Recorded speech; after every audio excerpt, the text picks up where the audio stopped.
Hey there friends, welcome back to Strange Rebel Gaming. I'm Brianna. Today we're going to be watching a special message from Dontnod Entertainment.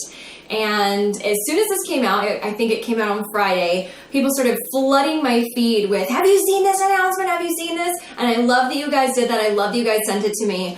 I waited to watch it because I wanted to watch it for the first time with you guys, and to get myself kind of like in the mood and like excited for it, I started watching some of my old playthrough of Life is Strange, and specifically that ending, the ending that is considered to be the real ending, and now I'm suddenly really nervous for this announcement.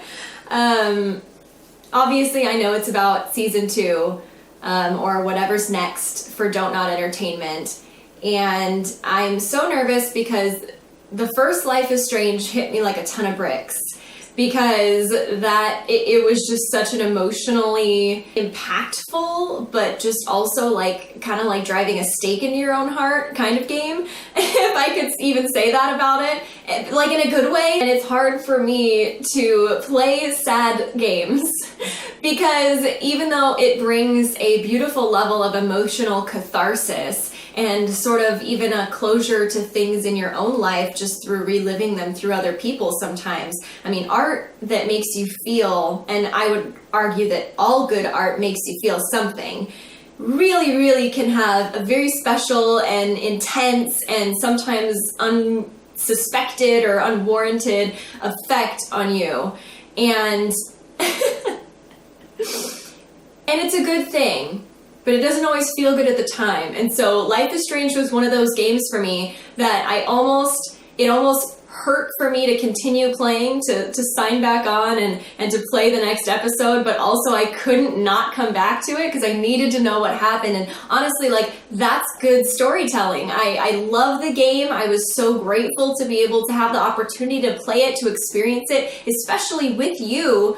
And I definitely would have played it alone as well. So I'm excited to see what this message is, so let's just go ahead and watch it.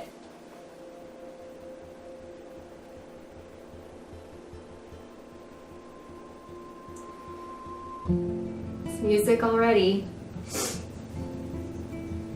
Hey guys, this is Michel, Raoul and Luc, creative directors and producer of Life is Strange. We want to share with you some really exciting news. Over 3 million of you did buy your game, and we are extremely happy about it that so many of you enjoyed it. So thank you. Yeah, and we still receive a lot of letters from you and gifts like novels, photos, cosplay pictures, even statues. It's incredible to have a community like you, and really wanted to thank you for your moving letters and all the messages we receive again every day, so thank you. And between all these messages, one question comes quite often, on a daily basis, I could say. It's what are we doing at the moment? What are we working on? So what we can share today is the fact that we've been working since the release of the box version last year on a new Life is Strange game with the Life is Strange team, and we cannot wait to share more about this with you. So thank you so much for your Thank support. you. Oh no! Bye. Please don't let that be it.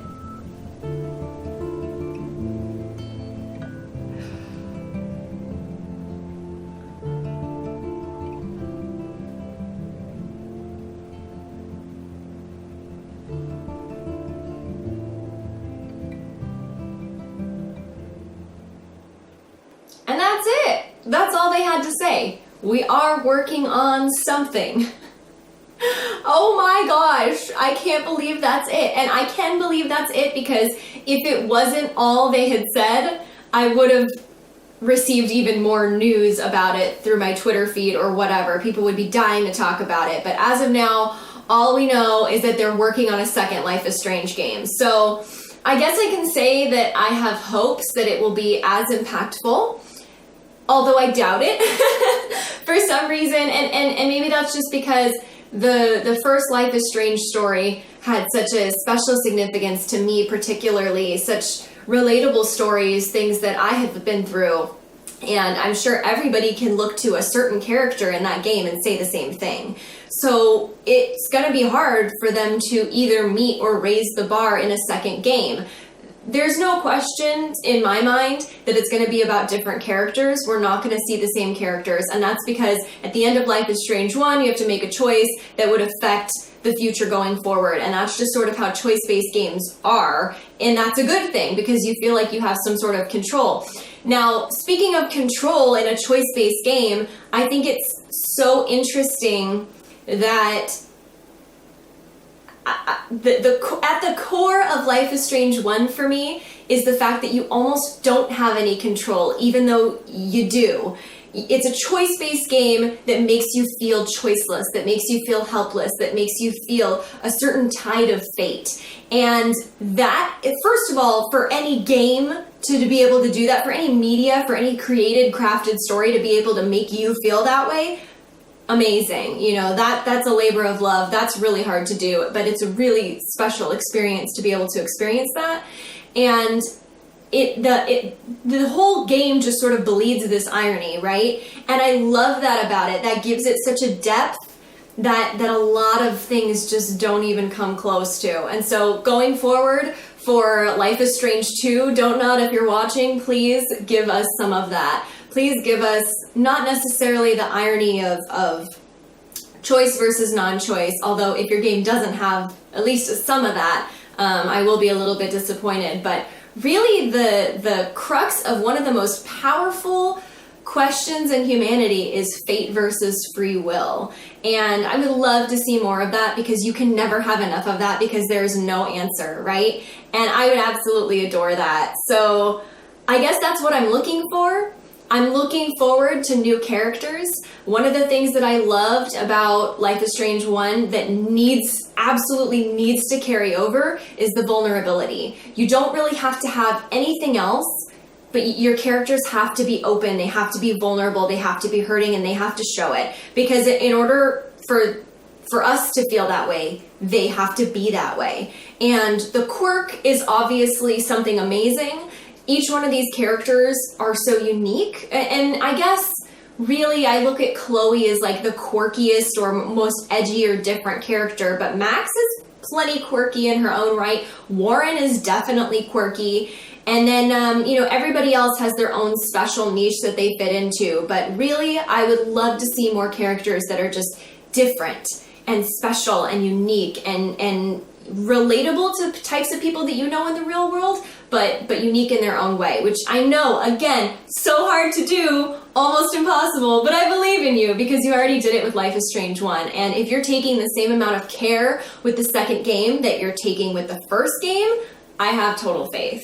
So again, nervous, but excited. Nervous that for so many reasons. Nervous that it won't be as good. Nervous that it will be as good and it'll wreck me again. Nervous about all those copyrighted songs and how I have to do a let's play and deal with that again.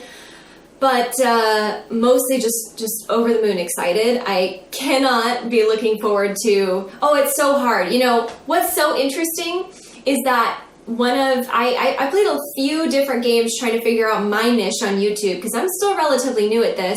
And the two games that I really started off my solo YouTubing was The Last of Us and Life is Strange. And I played them both at the same time and alternated videos on the channel. And those two games are so king in their own right. So a lot of people look to what those games did and say that's the bar. You know, Life is Strange, as far as a choice-based game, really had the most impact, the most long-lasting impact of the ones that I've played. And I'm sure a lot of you would agree. Same with Last of Us, as far as like action-adventure, even survival games, that really sets the bar. So the fact that both of them are getting sequels, even though I admit I'm sure they're probably years off at this point, I'm stoked about that because those games both have a special place in my heart, not just as a player, but as a creator. And I am definitely inspired by that. So this was super cool. Thank you guys for watching. Don't forget to like the video if you enjoyed it. Check out my Let's Play of Life is Strange. I'll leave a link in the description below. And comment to me. Let me know what you think has to be there in Season 2 for it to be worth it for you to play. Like, what was like the best thing about Season 1 that needs to translate into Season 2 for it to be playable at all for you? Let me know. That's all. Oh, don't forget to subscribe to Strange Rebel Gaming, of course, but you already knew that. That's all. I love you guys. Bye!